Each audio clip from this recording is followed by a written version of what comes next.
You know what? Good morning on this cool, cloudy morning this morning, but Matthias has given us another day, and so we are here for the Pawnee Business Council quarterly meeting, November 4, 2017. It is 9:02. So I call the meeting to order, and we will have our invocation at this time. And so, Angela, would you wish a prayer for us? If you want to pray for the sinners, that's all right.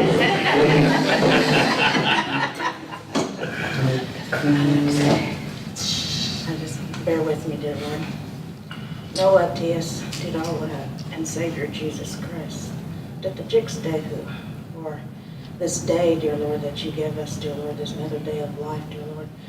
Thank you for this council, dear Lord, and this Pawnee nation, dear Lord, that we serve, dear Lord, all its members, its people, its citizens, from young to old, dear Lord. We just ask that you be with us as we make decisions on behalf of them, dear Lord, that we make it with informed and with our heart, dear Lord, and for them in mind, dear Lord. We thank you for that. Thank you for every council member represented here today and their families, dear Lord. Ask that you give them traveling mercies home, dear Lord, and when they go to their respective homes. Be with our elders, our sick, our military, and I know I'm going to leave a lot of things unsaid, but you know the need, dear Lord. In Jesus' name I pray, amen. Amen.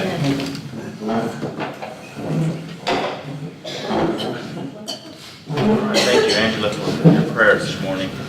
This time we call item number 2, roll call. Bruce Pratt. Here. Darrell Wildcat. Here. Patricia McCray. Here. Angela Thompson. Here. Sammy Adson. Excuse. Donna Hare. Here. Charles Lonchi. Here. Charles Nightshade. Here. All right, so we do have a quorum. Let's move on to item number 3, the approval of agenda.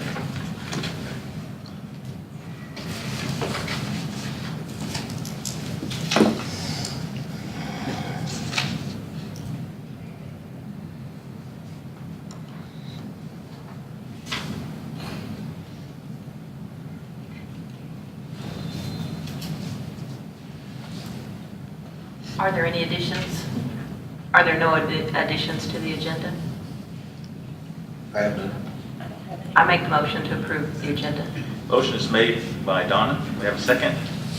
Second. Second by Dr. Charles. Call for the vote. Darrell Wildcat. Yes. Patricia McCray. Yes. Angela Thompson. Yes. Charles Lonchi. Yes. Charles Nightshade. Yes. Donna Hare. Yes. So the agenda is approved. Move to item number 4, approval of minutes. PBC meeting minutes, October 10th, 2017.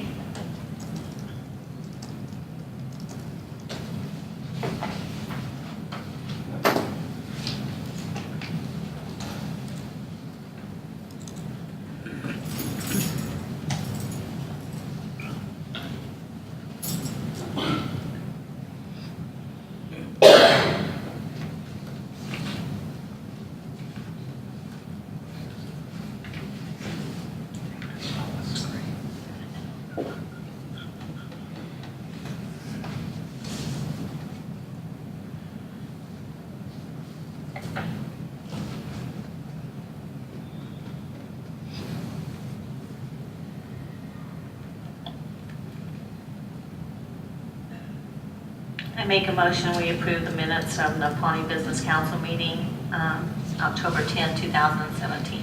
Okay, we have a motion by Patsy. Is there a second? I second. Second by Donna. Call for the vote. Darrell Wildcat. Yes. Patricia McCray, yes. Angela Thompson. Yes. Donna Hare. Yes. Charles Lonchi. Yes. Charles Nightshade. Yes. So those minutes of October 10th, 2017 are approved. We move to the approval of the Pawnee Business Council meeting minutes, October 26, 2017.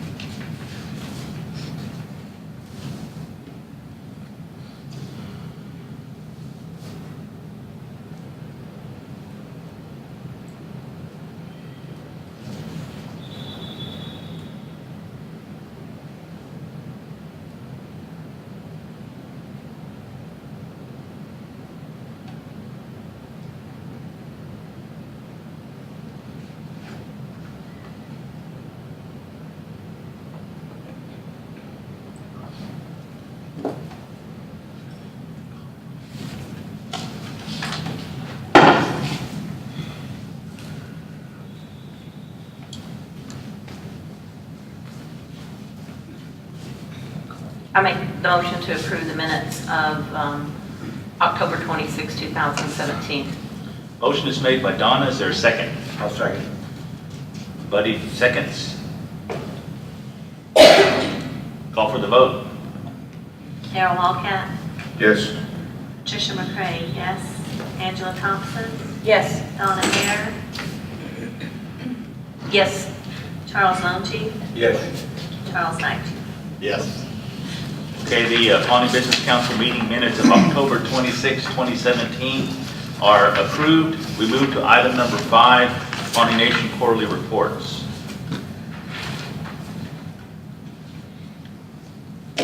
Now, we have all been given the quarterly report packet, and so you have it on your cloud, on your, In the Teams. I don't even know what we call it. What do we, what's The Teams app. the Teams tab? We're all learning. So you've all had the quarterly reports downloaded to your Teams tab.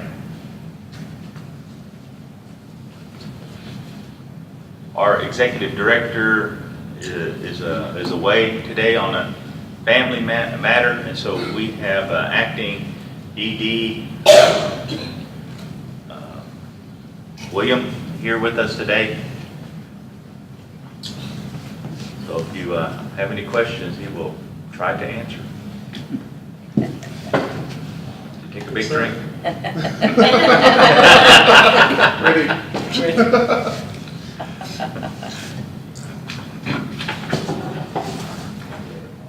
I like them all.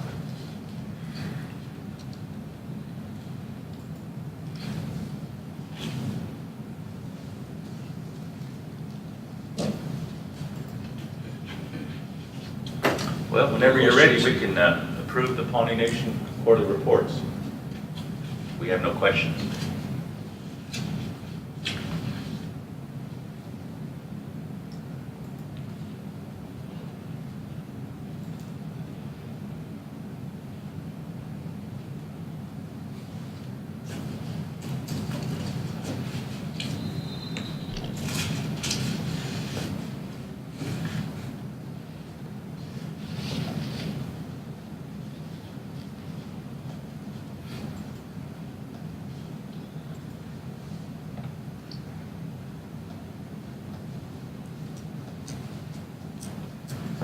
I make a motion to approve the Pawnee Nation quarterly reports. Motion is made by Angela. Do we have a second? I'll second, sir. Have a second by Mr. Lonchi. Call for the vote. Darrell Walcat, Yes. Tricia McCray, yes. Angela Thompson, Yes. Donna Hare, Yes. Charles Longy, Yes. Charles Knight. Yes. The Pawnee Nation quarterly reports are approved. We have accepted them. I just want to say that we're real thankful for these reports that we get. I know it's a lot of information, and to compile and give the what's happened in each department for the last 3 months. But we appreciate the reports, and it gives a good snapshot of the Pawnee Nation. So at this time, we're going to move to item number 6, which is new business. And item number 1 is budget committee recommendations. A is approval of 2017 LIHEAP budget modification number 1. Budget committee met, and I was presented the 2017 LIHEAP budget mod 1 in the amount of $1,263 for an increase, and that's in line with their award. And budget committee reviewed and approved and recommends approval to the council, and I make that motion.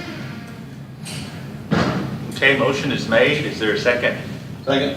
Second by Dr. Charles. Call for the vote. Darrell Walcat, Yes. Tricia McCray, yes. Angela Thompson, Yes. Donna Hare, Yes. Charles Longy, Yes. Charles Knight. Yes.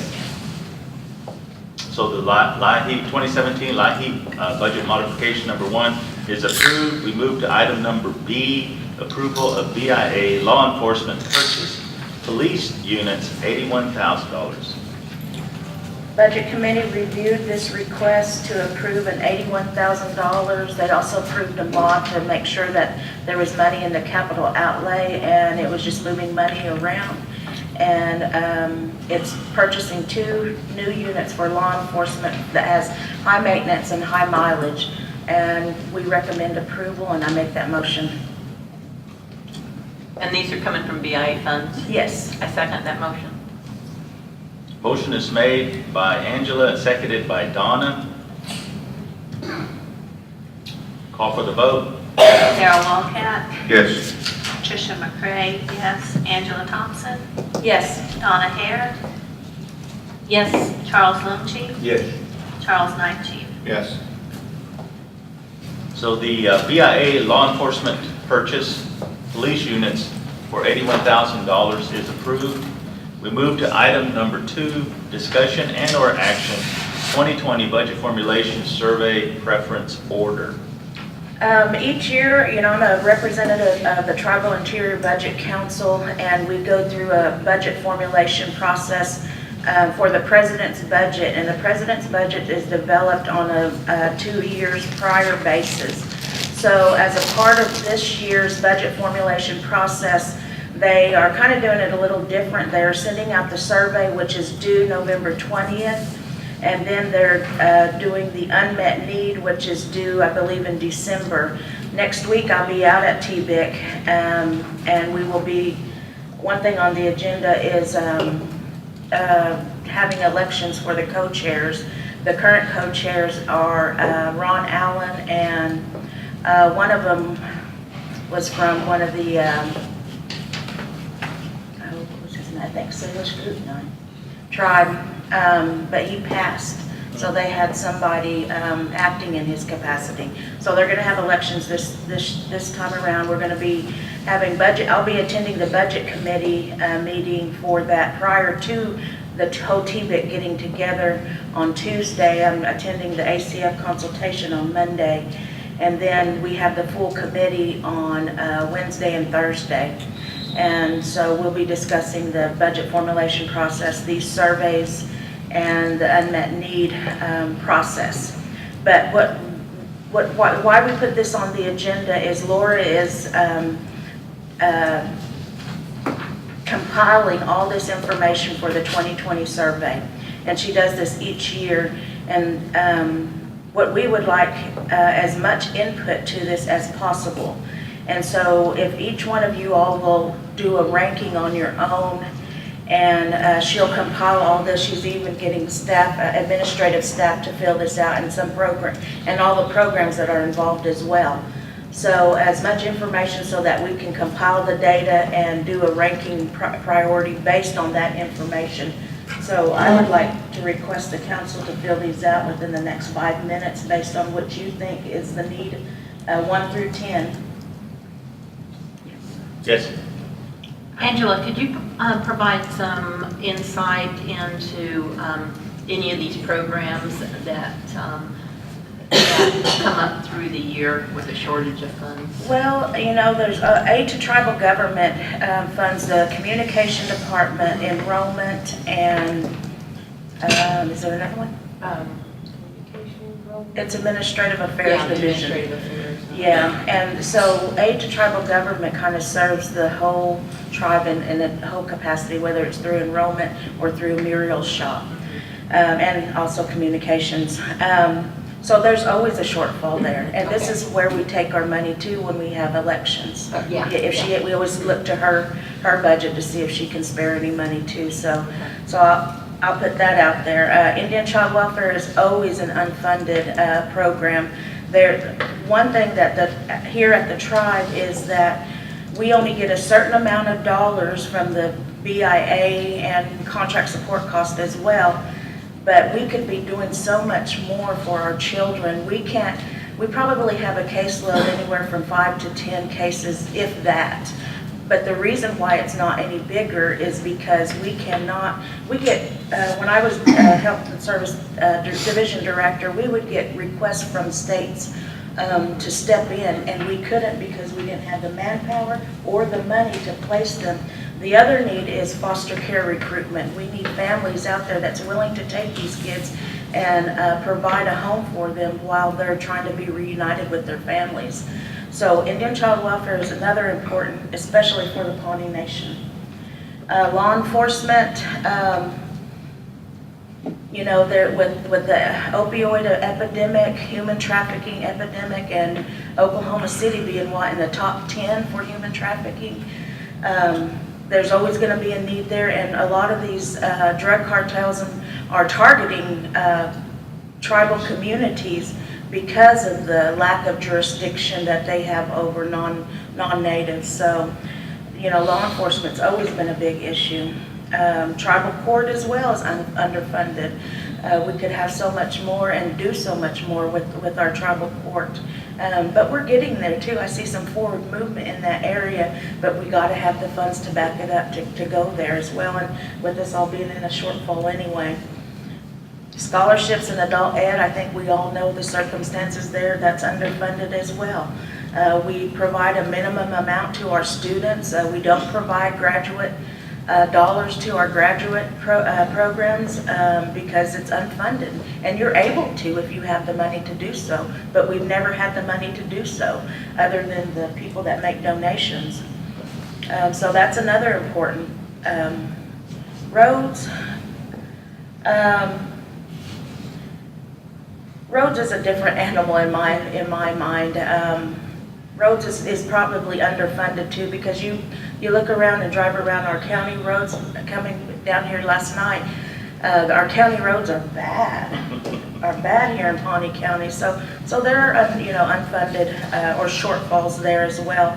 But our roads program does a lot and good. And the provisions with roads or transportation is that you can save up those dollars and you save it for a project on down the line. You don't have to spend them within the same year.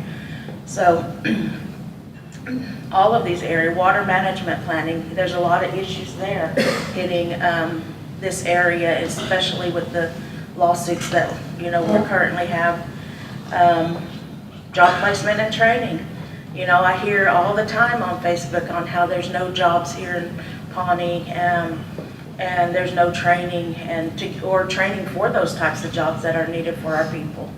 JOM has been a major underfunded program for, probably since I was in in junior high in school. Quit it. And I know at one time their numbers were frozen based on, I think, a 1970s number. And I don't know if that has ever been released, but that's always been an unfunded mandate. Contract support costs. Contract support costs has made huge strides that now we live in a world of paying 100%. And it's taken a lot of fight to get to that point. But now IHS and BIA are changing how they pay those CSC. It's based on actual, not based on how you used to do your indirect cost proposal, and it's on direct contract support for BIA. They did increase it from 15% to 18%, which was good.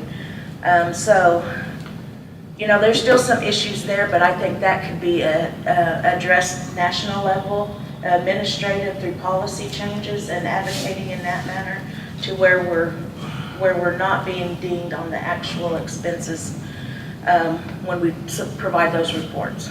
So, Thank you so much. Okay. Yeah, I was just wondering if there was any that consistently run short of money through the year that come through budget committee. Yes. All of them, but the main ones, yeah. And I kind of give a synopsis of the ones I really felt, Okay. So I hope that helps. Okay, yeah. But yes, all of them. Okay, thank you. The universal problem, for the Pawnee Nation and all the tribal nations is that there's just not enough monies. And so when I know that Angela and I, we've went to these meetings, and they're very frustrating.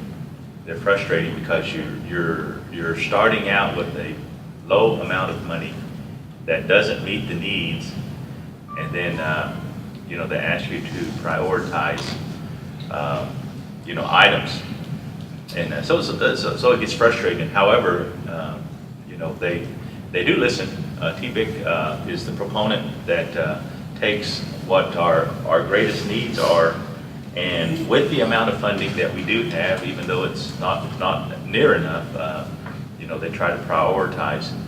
And so, Angela's responsibility from our side is that she goes and she advocates for our priority list, and all the other areas have their priority list. And so you try to be vocal and try to get your priority list pushed forward.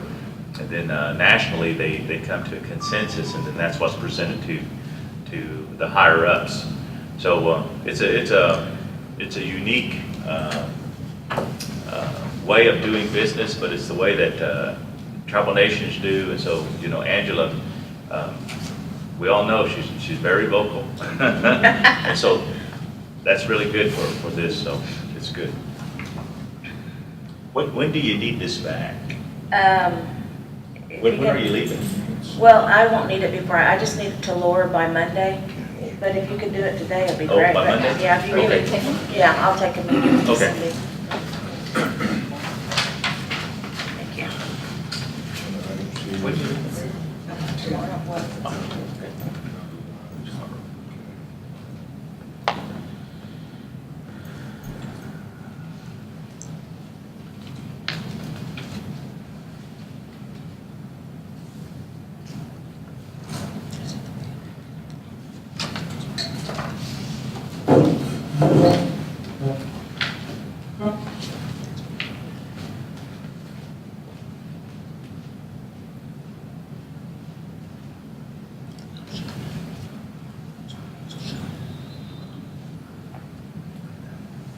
Yeah, they're all. Yeah.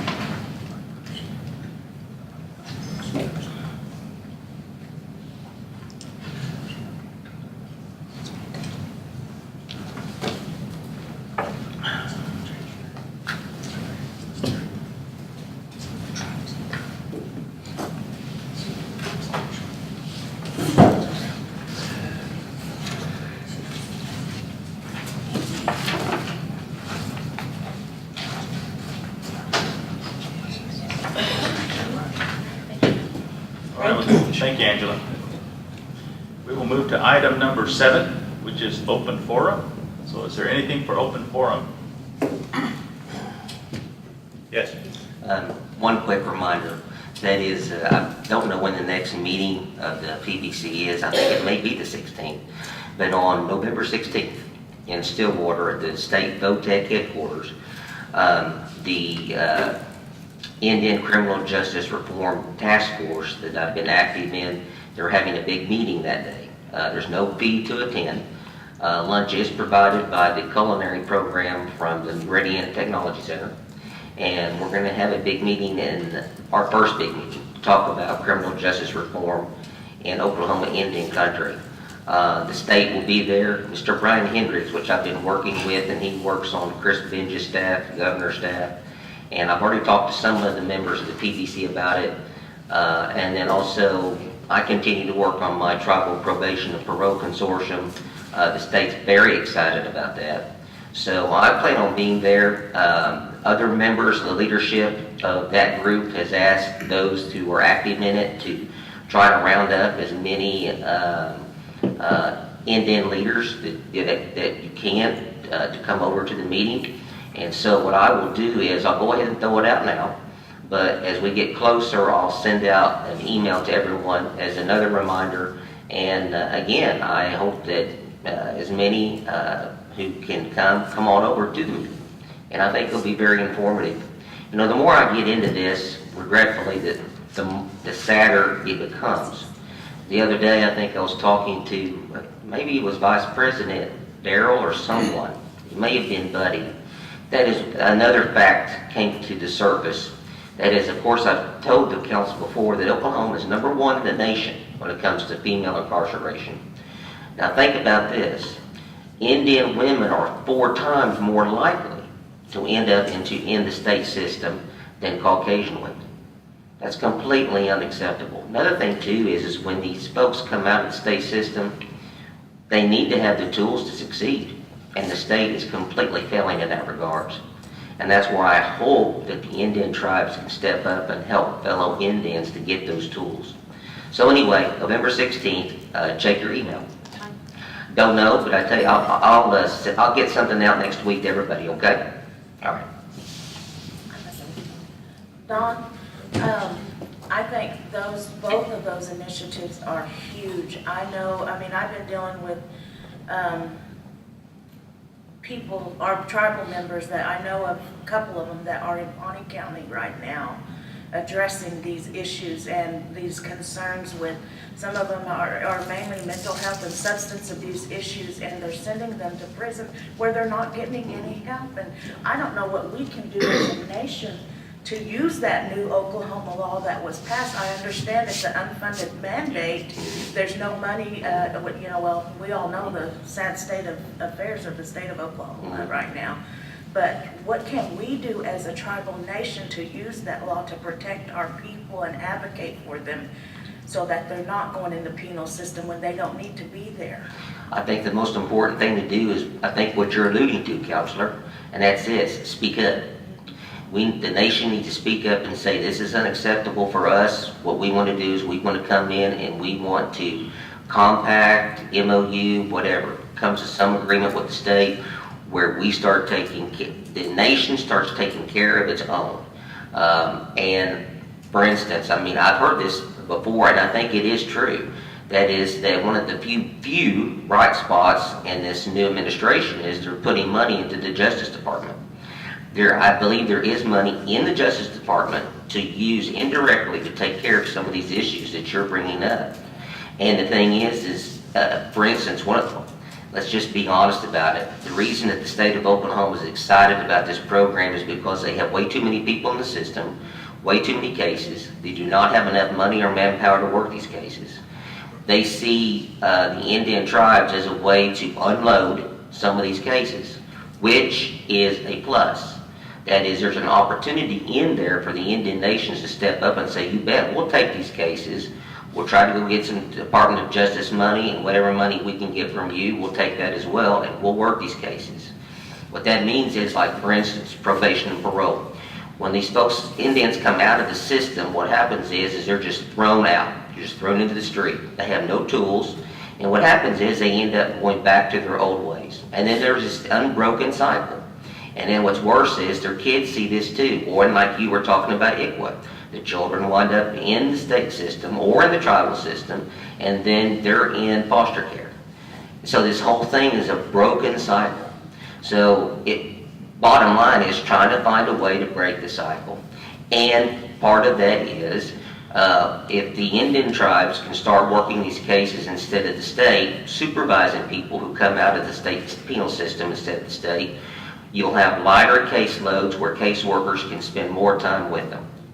One of the things which doesn't surprise me is I've talked to some probation and parole officers in the state system, and they say, you know, the thing is not only am I their state, and not only am I their probation officer, but I also become their personal friend and their psychiatrist, because they come to me for everything. And they say, you know, that's really not my job, but I end up literally taking them by the hand. Problem is, though, these caseworkers do not have the time or the resources to take care of all these people who really need to be taken by the hand. So that's where I think there's an opportunity for the Indian nations to come in and Indians take care of Indians. Because obviously the state's not going to do it. They can't do it. That'd be a good unicorn. So thank you. Okay. Just reminder to start our strategic planning now, whenever we can.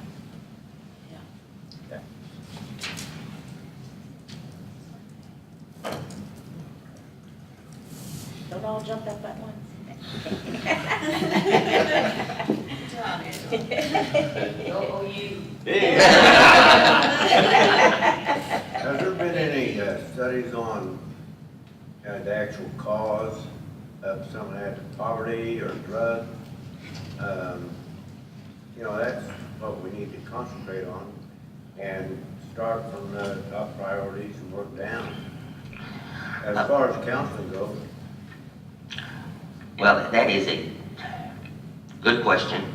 Thing is, though, it's so huge because you're talking about folks need jobs, so there's economic development. Folks need education, so they can get a job, education. Simple things like folks need to have a driver's license and some sort of a vehicle in order to work the job. There's another issue. When you have these families that are broken up because of mom and dad go into the system and you have a foster parents are great. And it's a great thing we have them and we need more of them. But anytime you have a broken family, it's a bad deal. And it's not good. Children need stability. Mom and dad's lives are stable, their lives are stable. If the children's lives are not stable, that's going to spell bad news later down the road, often for these kids.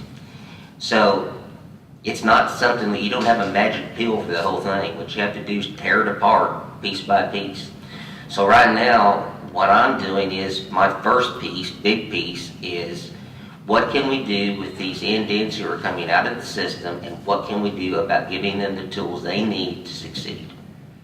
It's like one of the problems here in the nation that I see. I'm not the HR man, and I'm not the ED, but I hear Matt and Andrew talk about it all the time. And that is, we would like to hire more Pawnee citizens for some of these positions. The problem is, though, many of them can't pass a background. Why can't they pass a background? Because they got sucked into the system. So if there's a way that we can protect them or give them the tools to get out of the system and stay out of it once and for all, I think that's a positive. So I don't know if I don't think I answered your question, Counselor Buddy, but the thing is, though, you're right, though. I mean, it's a big, huge problem. You got to start cutting it up. thank you.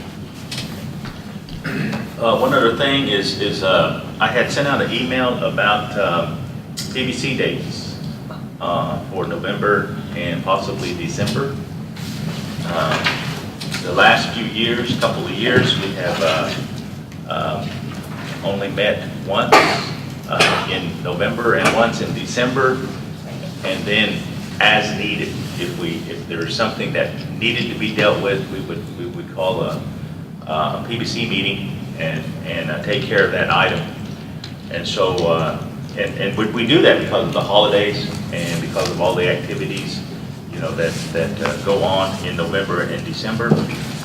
So, what are you all thinking? I know I responded and. Yes. I'm not available the 14th. I'm available in the morning or during the day on the 14th, but not in the evening. I can do the 16th or any other day. Well, there was a couple of options put on the table. One was the 14th. I'll say this, on the 16th, I'm going to be at Unicott. That we have the Unicott date on the 16th. However, I might be back by that evening. And then Where's that? That's Shawnee. Okay. And then the other date was possibly the last week of November, and try to stay away from the Thanksgiving week altogether. I could do the 16th, the 28th, or the 30th. I'm gonna call the 14th. So 14th's out. No. Well, that's gonna change after January 1st, though, so. Okay. Well, let me ask this of our staff here. Is there anything that you know of that's pressing that needs to be taken care of in the next few weeks?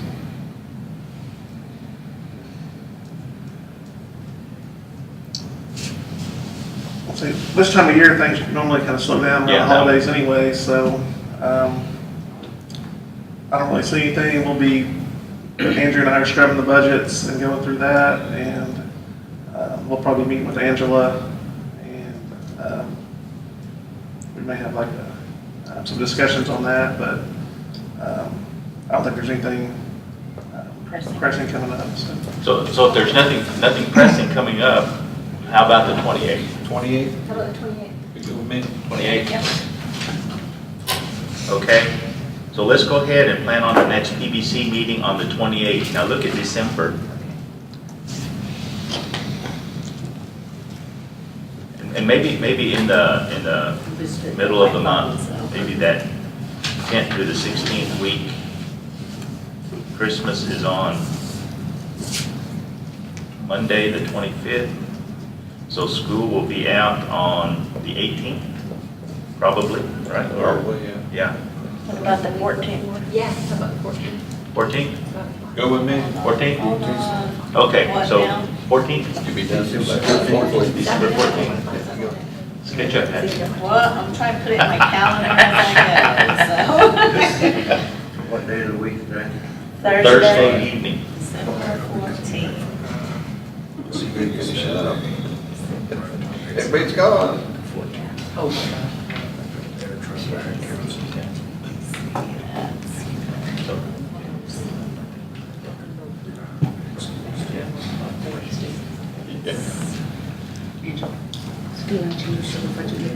Yeah. Okay, so we are going with the next council meeting is November the 28th. And then we are looking at December the 14th. And then if we have any pressing business, we will call a special council meeting and take care of that business. Is that good? Sounds good. All right.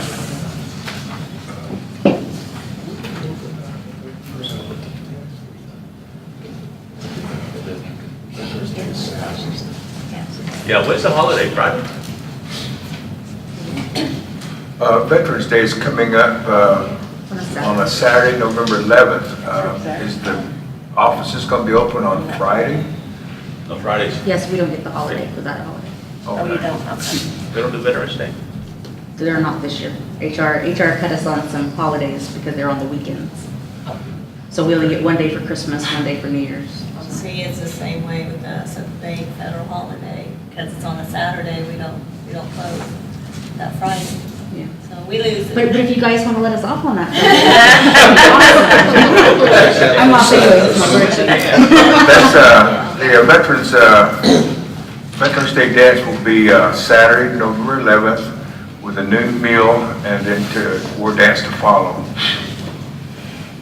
So that's why I was asking if the Friday before would be There's been some confusion, somebody thought it was gonna be moved to the 12th, so we just need to make sure and get it out there. It's Saturday. Yeah. It is Saturday, on Veterans Day, it's Saturday. Yeah, okay. Yay.